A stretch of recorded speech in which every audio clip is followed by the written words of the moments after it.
सप्तम अध्याय के 30वां श्लोक श्रीमद् भगवद गीता के सप्तम अध्याय का 30वां श्लोक और सप्तम अध्याय का आखिरी श्लोक भी कह सकते हैं। यहाँ भगवान कहते हैं साधिभूतम साधिभूताधि दैवं मां साधियज्ञं च ये विदुः प्रयाण कालेऽपि च मां ते विदुः युक्त चेतसः। प्रभु कहते कि अधिभूत अधिदैव और अधियज्ञ सहित जो मुझे जानते हैं वे समाहित मन वाले शरीर छोड़ते समय भी मुझे जानते हैं। पूर्व श्लोक में कृष्णता से अध्यात्म और कर्म दो पहलू कह दिए थे। कृष्णता माने पूर्णता, कृष्णता नहीं है, कृष्णता दंतिसा है ना, हाफ दंतिसा। कृष्णता के अध्यात्म और कर्म दो पहलू कह दिए हैं। यहाँ अन्य पहलू गिना दिए हैं। ठीक है। अध्यात्म अर्थात स्थूल सूक्ष्म शरीर से अवच्छिन्न रूप, छिन्न रूप नहीं, भिन्न रूप नहीं, अवच्छिन्न रूप। अध्यात्म क्या है? अध्यात्म स्थूल सूक्ष्म शरीर से अवच्छिन्न रूप। अधिभूत अर्थात भूतों को अधिकृत करके परमात्मा कैसा है वह रूप। अधिदैव यानी दैव को अधिकृत करके परमात्मा कैसा है। और अधियज्ञ यानी यज्ञ को अधिकृत करके परमात्मा कैसे है उस रूप के लिए परमात्मा का अध्यात्म रूप, कर्म रूप, अधिभूत रूप, अधिदैव रूप और अधियज्ञ रूप, इन सब को वह यत्नशील साधक जानता है। समझ में आई बात? यत्नशील उस स्थित कृष्ण स्वरूप को, पूर्ण रूप को जानने के लिए, समझने के लिए, प्राप्त करने के लिए यत्न करना होगा ना, क्योंकि बाह्य जगत से मन बिल्कुल जन्म जन्मांतरों से आकर्षित है इसमें। तो उस तत्व को, पूर्ण रूप को प्राप्ति के लिए प्रयत्न करना होगा। तो इन सब को वह यत्नशील साधक जानता है। ये मेन बात है समझने की, है। तब पूर्व श्लोक में कृष्ण पूर्ण रूप से कहा था, उसी कृष्णता को, उसी पूर्णता को यहाँ विस्तार से करके खोलकर कह दिया है। अब ये रूप कौन से हैं ये आगे बतलाना है। तो इस प्रकार से सब कुछ शिव रूप है और मैं भी शिव रूप हूँ, यह ज्ञान होना है। यह ज्ञान साधक को होना चाहिए। आप पूजा में भी कहते हैं ना, पूजा के अंत में क्या कहते हैं हम? शिवः कर्ता शिवो भोक्ता शिवः सर्वमिदं जगत शिवो यजति यज्ञश्च सोहमस्मि सदा शिवः। करने वाला भी शिव ही है, भोगने वाला भी शिव ही है। शिव से अन्य कोई विषय नहीं है। पूजा भी शिव है, पूजा भी शिव ने ही की है। पूजा स्वयं भी शिव ही है।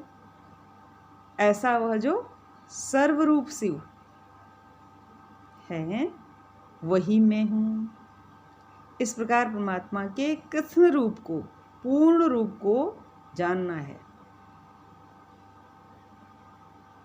पॉइंट क्या है, विषय क्या है, सब्जेक्ट क्या है? परमात्मा के कृष्ण रूप को, परमात्मा के पूर्ण रूप को जानना है, पूर्ण रूप को पहचानना है। इसमें से किसी एक रूप को जानने मात्र से द्वंद निवृत्त नहीं होगा, द्वि भाव निवृत्त नहीं होगा। और जब तक द्वि भाव है, द्वंद है, अज्ञान है, कितना ही प्रयत्न कर ले। और जो यूं जान लेता है कृष्ण रूप से परमात्मा के पूर्ण रूप को, समझ लेता है, जान लेता है, प्रयाण काले भी, यहाँ से प्रयाण करते समय, शरीर छोड़ते समय भी युक्त चेतस,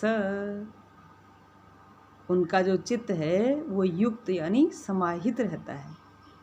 क्योंकि हर चीज में उन्होंने ब्रह्म रूप, ब्रह्म की एक रूपता समझी हुई है, इसलिए ब्रह्म को छोड़ करके, पर ब्रह्म परमेश्वर को छोड़ करके और कहीं उनका चित्त समाहित हो ही नहीं सकता। उन्होंने यत्न किया है, यति हैं, प्रयत्नशील हैं, तो उनका चित्त और कहीं समाहित हो ही नहीं सकता। तो भगवान कह रहे हैं, श्री कृष्ण कह रहे हैं, माम विदुहु, उस समय भी वे मुझे ही देखते हैं।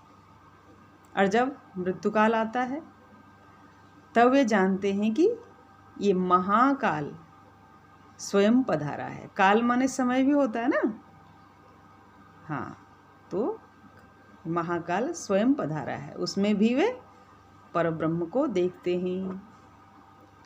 तो भगवान ने शुरू में प्रतिज्ञा की थी, ज्ञान विज्ञान सहितम, ज्ञान और विज्ञान सहित मैं तुम्हारे लिए व्याख्या करूँगा। और उसी के अनुसार यहाँ शास्त्रीय ज्ञान भी बतला दिया और उसके अनुभव का जो प्रकार भी बतला दिया। और अब ब्रह्म की कृष्णता का जो उल्लेख किया ना, उस पर अब अर्जुन प्रश्न करेंगे, और जिस पर उसके उत्तर में ये जो अगला अध्याय है, अध्यात्म आदि शब्दों से भगवान स्वयं उसकी व्याख्या करेंगे। अष्टम अध्याय को देखेंगे फिर हम, ठीक है। अब यहाँ बात समझनी है। भगवान कहते हैं किम, अर्जुन कहते हैं किम तद ब्रह्म किम अध्यात्म किम कर्म पुरुषोत्तम, पुरुष उत्तम। संस्कृत व्याकरण में आप देखेंगे 3 पुरुष माने जाते हैं, प्रथम पुरुष, मध्यम पुरुष, उत्तम पुरुष। प्रथम पुरुष वो है जिसके बारे में कहा जा रहा है, मध्यम पुरुष जिससे आप बातें कर रहे हैं उसके बारे में, सामने जो है, और उत्तम पुरुष आप जो स्वयं है, यानी वक्ता स्वयं उत्तम पुरुष होता है। तो उत्तम पुरुष अर्थात मैं से अभिन्न, मैं से अलग न हो, जो उसे अभिन्न कहा, तो वो मैं से अभिन्न, मैं से अलग ना हो, जो मैं से अभिन्न जो पुरुष रूप है, उसी को अर्जुन संबोधित कर रहे हैं पुरुषोत्तम। और यही भगवान ने अपना रूप पूर्व अध्याय में बतलाया है। अब अर्जुन पूछ रहे हैं कि आपने कहा वे ब्रह्म को जानते हैं, समाहित चित्त वाले, यानी फिर आत्मज्ञानी तत्वविता हैं, वे ब्रह्म को जानते हैं। उस ब्रह्म का स्वरूप क्या है? इसी प्रकार हे प्रभु अध्यात्म क्या है? और जिसे अखिल कर्म कहा था वो क्या है?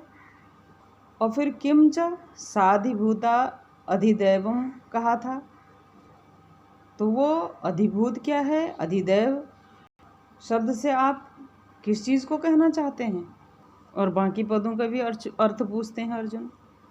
कहते हैं मधुसूदन, इस शरीर में अध्यज्ञ कौन सा है और उसका चिंतन कैसे करना है, और समाहित मन वालों द्वारा शरीर छोड़ते समय कैसे जाना जा सकता है।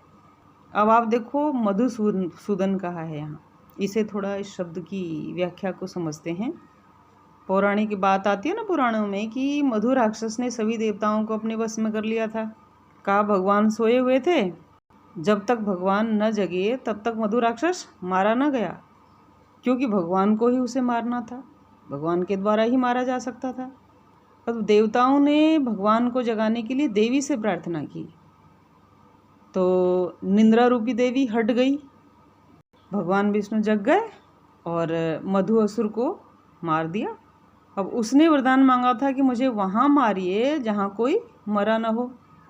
भगवान ने उसे अपनी जांघ पर मारा, क्योंकि इससे पूर्व उनकी जांघ पर कोई मरा नहीं था।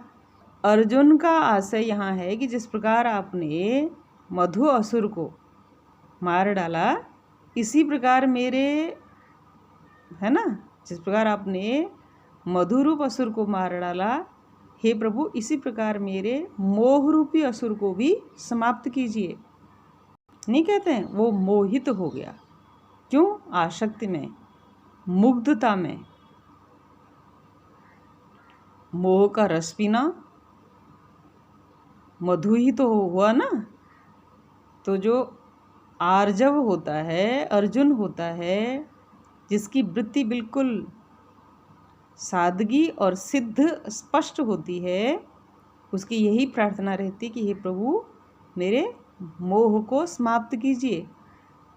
और कहते हैं कि मधु और कटप दोनों साथ साथ रहते थे और दोनों साथ ही मारे गए। उनका द्विंद माने जोड़ा था उनका। तो पूर्व श्लोक में मोह भी द्विंद संबंधी कहा गया था। तो अर्जुन का भाव है कि मधुसूदन इस मोह को अवश्य नष्ट कर सकते हैं। तो ये तो दृष्टांत सुना, अब दृष्टांत समझिए। देखिए, हमारा अधिष्ठान परब्रह्म परमात्मा हमारे अंदर ही विद्यमान है, ठीक है, पर अविद्या से यानी माया से, अज्ञान से, अविद्या से सो रहा है। परमात्मा नहीं, जीव। आई होगी बात समझ में। देखिए, जो अधिष्ठान है, जो परब्रह्म है हमारा, जो परमात्मा है, हमारे अंदर ही विद्यमान है, पर अविद्या से सो रहा है, ढका हुआ है, कार्यकारी नहीं है, ढका हुआ है। अब जब तक मोह निद्रा खत्म न हो, मोह रूपी नींद समाप्त न हो, तब तक मोह निवृत्ति कैसे हो? मोह निवृत्त नहीं होती भाई। शास्त्र के द्वारा ही, आत्मज्ञानी के द्वारा ही आत्मदेव जगेगा। शास्त्र के द्वारा ही हमें पता लगेगा मेरे अंदर ही सारी चेतना है, सारी चेतना देने वाला वही है। मन, बुद्धि, इंद्रियां, शरीर, इवन विषयों के प्रति जो आसक्ति यदि है, चलो ये छोड़ो, मन, बुद्धि, इंद्रियां जो क्रियाशील हैं, तो मेरे अंदर ये सारी चेतना देने वाला वही परब्रह्म है, वही परमात्मा है, जो वही संसार के जन्म आदि का हेतु है। जन्म आदि क्या हुआ? जन्म, अवस्था बदलाव और मृत्यु, ये सब का जो हेतु है। तो हे मधुसूदन, जैसे अपने शरीर पर मधु को आपने मारा, वैसे ही अज्ञान निवृत्ति ज्ञान स्वरूप ही है। बस इतनी सी बात है, अज्ञान की निवृत्ति हो जाए, वही ज्ञान स्वरूप। तो फिर क्या है? ज्ञान स्वरूप ही है। अविद्या क्या है? कहा अधिष्ठान में ही समाप्त हो जाती है, उसका बाध हो जाता है। समाप्त होना क्या है? बाध हो जाना। इसलिए भगवान से अर्जुन कह रहे हैं कि आप मधुसूदन हैं, अधिष्ठान रूप से ही अपने अंदर ही सब चीज़ों को खत्म करने वाले हैं। मेरे भी इस मोह रूप को खत्म कीजिए, समाप्त कीजिए। अब पिछले अध्याय में भगवान ने जिस क्रम से प्रश्नों के बीज डाले थे ना, उसी क्रम से अर्जुन ने प्रश्न पूछे, और जिस क्रम से अर्जुन ने प्रश्न पूछे हैं, उसी क्रम से भगवान आगे जवाब दे रहे हैं। तो इनको हम अगले श्लोक में देखेंगे, ठीक है।